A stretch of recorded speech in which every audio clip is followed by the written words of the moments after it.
शुभम करतु कल्याणम आरोग्यम सुख समाधानम दुष्टबुद्धि विनाशाय च ईशु जगत ज्योति नमस्तुते। सबको मेरा दिल से नमस्कार। आज एक इम्पोर्टेंट सब्जेक्ट को मैं आपको स्वागत करता हूँ। आज की दुनिया में हर एक अपनी अपनी धर्म को बड़ा कहता है। तो कौन सा धर्म बड़ा है, चलिए आज हम देखेंगे। आज की वीडियो में हम दोनों चीजों को लेकर बात करेंगे। हिंदू और क्रिश्चियन, ये दोनों की बात के अनुसार क्या क्या सब है, चलिए देखेंगे।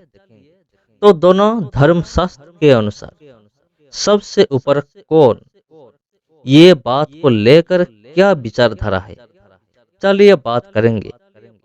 पहले हम हिंदू धर्म के बारे में देखेंगे। हिंदू धर्मशास्त्र हमें क्या सब सिखाता है, क्या सब शिक्षा देता है, जैसे पाप, मोक्ष, नरक और स्वर्ग, ये सब। पहला है पाप। पहला विषय पाप है, पहला चीज पाप है। पाप को लेकर दोनों धर्मशास्त्र क्या वर्णन करता है, हम देखेंगे। हिंदू धर्म के अनुसार अगर एक पाप करता है तो उसी के लिए दो रास्ता है। पहला रास्ता यह है, अगर एक आदमी पाप करता है तो वो अगले जन्म में इंसान होकर बिल्कुल भी जन्म नहीं लेगा। वो कोई ना कोई जानवर और पंछी की शरीर में प्रवेश करेगा और जन्म लेगा।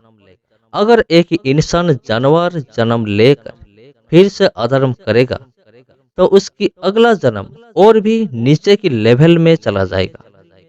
फॉर एग्जाम्पल, मान लीजिए एक इंसान पाप करके मर जाता है, तो मान लीजिए कि वो जानवर मतलब बैल की अपनी भैंस में पैदा होता है। अगर बैल की भैंस में पैदा होने के बाद अगर वो बैल दूसरे की किसी भी खेती को बर्बाद नहीं किया होगा और किसी को नहीं मारा होगा तो वो फिर से इंसान की रूप में पृथ्वी को आएगा। अगर वो बैल दोबारा किसी का भी खेत में घुसकर उसकी खेती को बर्बाद किया होगा तो उसका दूसरा कोई अधर्म किया होगा तो वो हो सकता है बकरी और कीड़े मकोड़े होकर जन्म हो सकता है। अगर कीड़े मकोड़े होकर जन्म होने के बाद अगर वो लगातार पुण्य की काम करता रहेगा तो हो सकता है एक दिन वो इंसान की शरीर लेकर फिर से जन्म लेगा। ये है पाप की सजा और पहला रास्ता। और इंसान पाप करता है तो उसी के लिए क्या क्या सब है। हिंदू धर्म के अनुसार पुण्य कर्म को इम्पोर्टेंस दिया जाता है। पाप को धोने के लिए पुण्य काम करना जरूरी है। अगर पुण्य की मात्रा पाप से ज्यादा होगा तो मुक्ति है। अगर पाप की मात्रा पुण्य से ज्यादा होगा तो खतरा है। इसलिए हिंदू धर्म के अनुसार जितना पुण्य करोगे उतना ही अच्छा है। ये था पहला आइडिया और पहला रास्ता।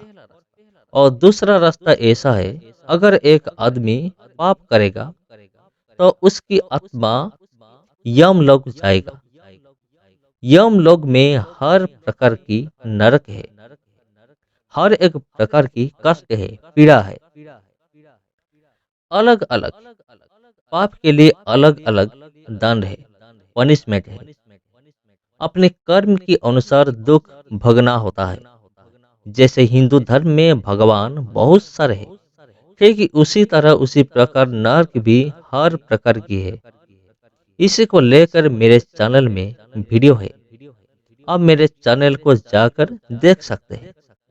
तो हिंदू धर्म के अनुसार ईश्वर और नरक की बहुवचन है, यानी कि प्लूरल सेंस है। जैसे रौराभा, कलासुत, कामीश्रम, ये सब। तो पाप की फल के अनुसार दूसरा रास्ता ऐसा है, जब एक आदमी पाप करता है उसकी आत्मा को यमलोक लिया जाता है और यम की संविधान के अनुसार उसी को हर प्रकार की दंड भुगतना पड़ता है। तो ये था, अगर इंसान पाप करता है तो उसी का परिणाम क्या है, ये दूसरा रास्ता था। और दूसरा है मोक्ष। हिंदू धर्म के अनुसार एक श्लोक है, यदा यदा ही धर्मस्य ग्लानिर्भवति भारत अभ्युत्थानम अधर्मस्य तदात्मानं सृजम्यहम् परित्राणाय साधुना विनाशाय चतुष्कृतः धर्म संस्थापनार्थाय संभावनी युगे युगे। इसी श्लोक के अनुसार पापियों को दंड देने के लिए भगवान बार बार अवतार लेंगे, युगानुयुग अवतार लेंगे। इस श्लोक साधुओं को उद्धार और पापियों की विनाश के बारे में प्रकाश करता है। तो इस श्लोक के अनुसार जो पाप करेगा उसकी विनाश निश्चिंत है। उद्धार कौन पाएगा? एक साधु ही उद्धार पाएगा। साधु का मतलब आपको पता है ना?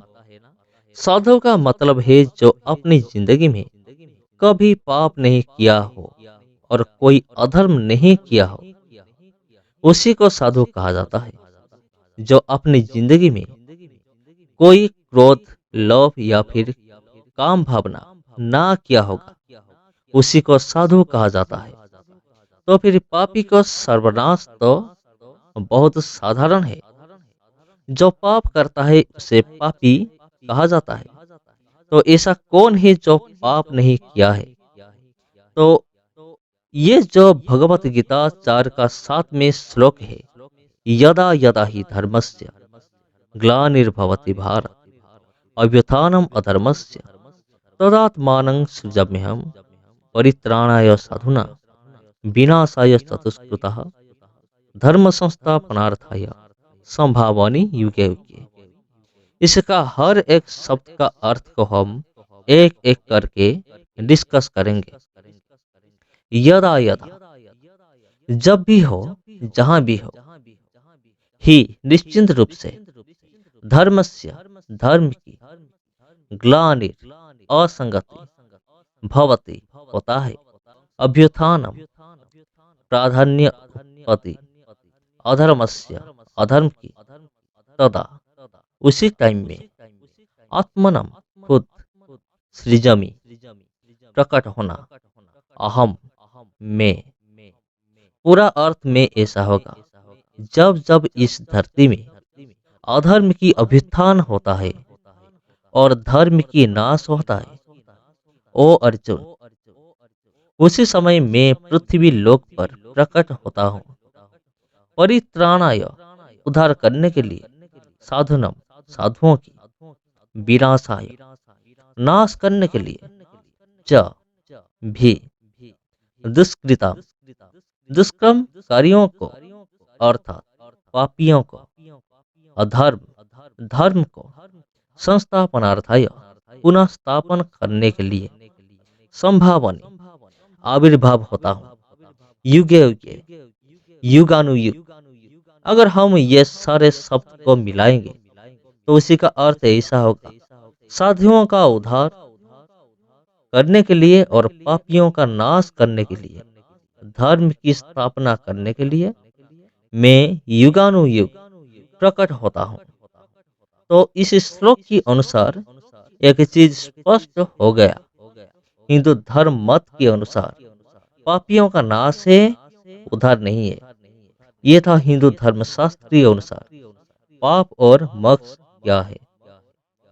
अब हम देखेंगे बाइबल के अनुसार पाप और मोक्ष क्या है। अगर हम बाइबल को देखेंगे तो इंसान अपने कर्म के अनुसार पापी नहीं है। इंसान जन्म से ही पापी है। पहला है पाप। बाइबल के अनुसार इंसान कर्म के द्वारा नहीं परंतु माँ की गर्भ से पापी है। इंसान अपनी माँ की गर्भ से कैसे पापी है, वो मैं आपको थोड़ी देर में बाद इस वीडियो में बताऊंगा। इसलिए वीडियो को छोड़ के बच जाइए। अगर वीडियो आपने आपको अच्छा लगता है तो वीडियो को लाइक कीजिए और इसी चैनल को सब्सक्राइब कीजिए, क्योंकि ऐसे बहुत सारे इम्पोर्टेंट चीज आप इस चैनल में पाएंगे। और आगे भी वीडियो आ रहा है और विशेष रूप से रिक्वेस्ट है, इसी वीडियो को शेयर जरूर करें। जैसे मैंने आपको कहा था, इंसान कर्म के अनुसार पापी नहीं है, इंसान माँ की गर्भ से पापी है। ये ही पवित्र बाइबल वर्णन करता है। तो बाइबल में कहाँ लिखा गया है इंसान माँ की गर्भ से पापी है? मेरे साथ बाइबल में खोलिए भजन संगीता 51 का 5। यहाँ ऐसे लिखा गया है, मैं पाप से जन्मा, मेरी माता ने मुझको पाप से गर्भ में धारण किया।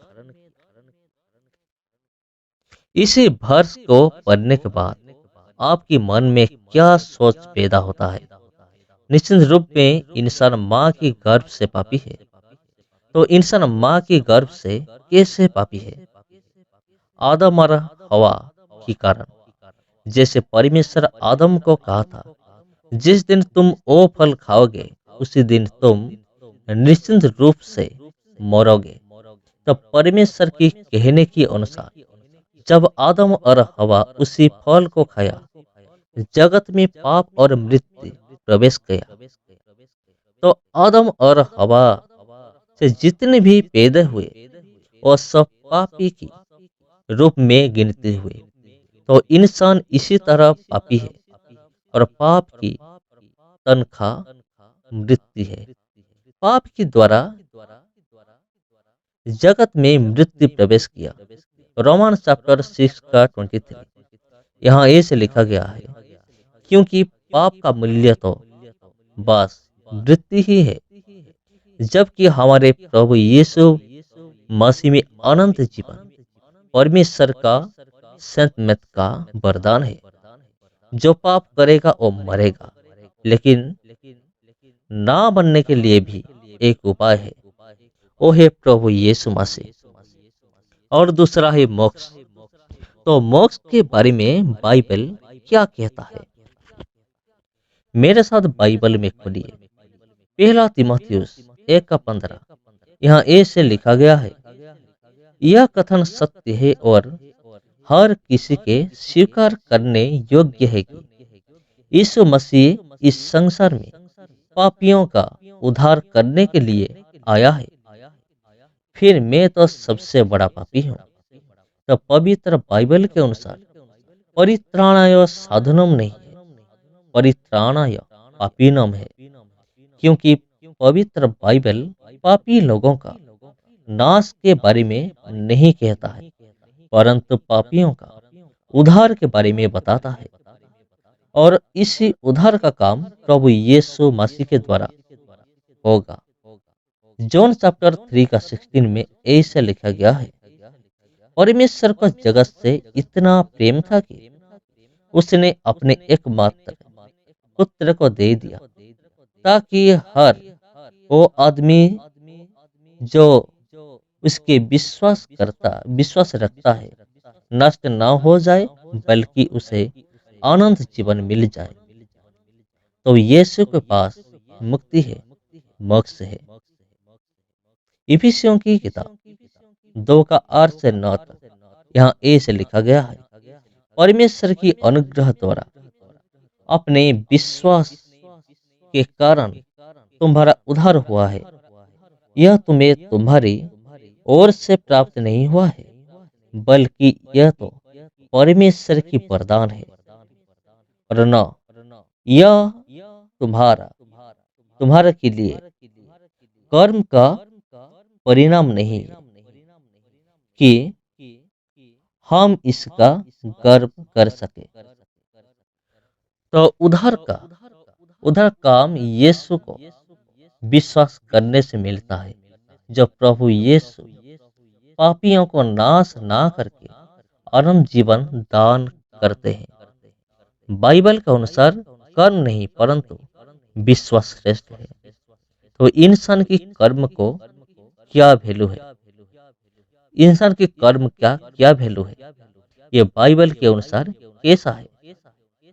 यशायाह 64 का 6 यहाँ ऐसे लिखा गया है, हम सभी पाप से मिले हैं, हमारे सब नेकी पुराने गंदे कपड़े से है। उपदेशक 3 का 9 में ऐसे लिखा गया है, क्या किसी व्यक्ति को अपने कठिन परिश्रम से वास्तव में कुछ मिल पाता है? नहीं, क्योंकि जो होना है वो तो होगा ही। अगर हम पूरी तरह से उपदेशक किताब को पढ़ेंगे तो ये पुस्तक ये वर्णन करता है, इंसान की अपनी परिश्रम से कुछ भी लाभ नहीं है, इसलिए ईश्वर के ऊपर विश्वास ही मूल्य है। तो सबको मेरा दिल से नमस्कार। ये था हिंदू धर्म और क्रिश्चियन धर्म के अंदर बीच में जो डिफरेंस है वही यहाँ वर्णन किया गया है। तो सबको मेरा दिल से नमस्कार। अंत में एक चीज मैं कहना चाहूंगा, आप ही डिसाइड कीजिए कौन सा धर्म बड़ा है, कौन बड़ा है। तो सबको जय मसीह की। फिर मिलेंगे और एक वीडियो में और एक सब्जेक्ट में। अगले वीडियो में भी हम और ज्यादा गहराई चीज हम बातचीत करेंगे। तो सबको जय मसीह की। फिर मिलते हैं आप लोगों के साथ और एक वीडियो में और एक टॉपिक में। सबको मेरा दिल से नमस्कार, सबको मेरा जय मसीह की।